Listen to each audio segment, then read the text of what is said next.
Hi there, I'm author Denise Vega. Welcome to another episode of Picture Book Quick Tips.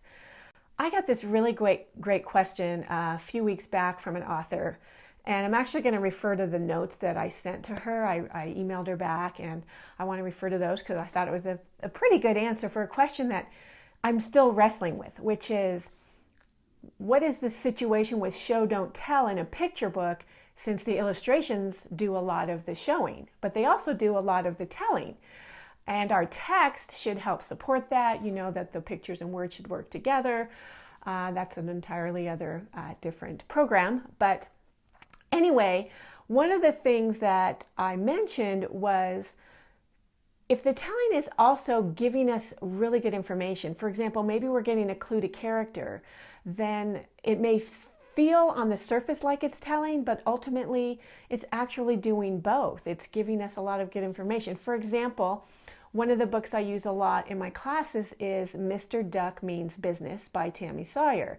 And the opening line is, Mr. Duck lived by himself at the pond.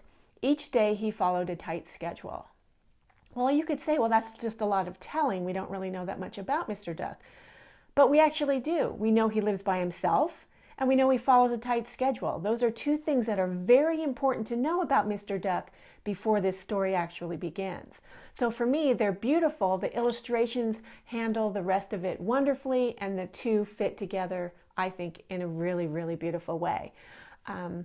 So I think that if, for example, it's, Bear was hungry, well, maybe that's all you need. Or maybe you do need, Bear gobbled up the berries as fast as she could and ran away. Because that's telling us something. Was she afraid that that was all that was there, or someone was going to take them from her? Really looking at context, I think, can help us decide whether we're doing too much showing or telling. Now, longer picture books, you often will see more showing / telling in the text, because those are designed for a little slower pace, and also something like a retelling of a fairy tale or a folk tale. You have a little more leeway with how much you're able to describe in the text and that kind of thing. But for those shorter picture books that we're seeing more and more of, sparse is better, and just remember that the other partner here is that illustrator. So I hope this helps and doesn't muddy the waters more.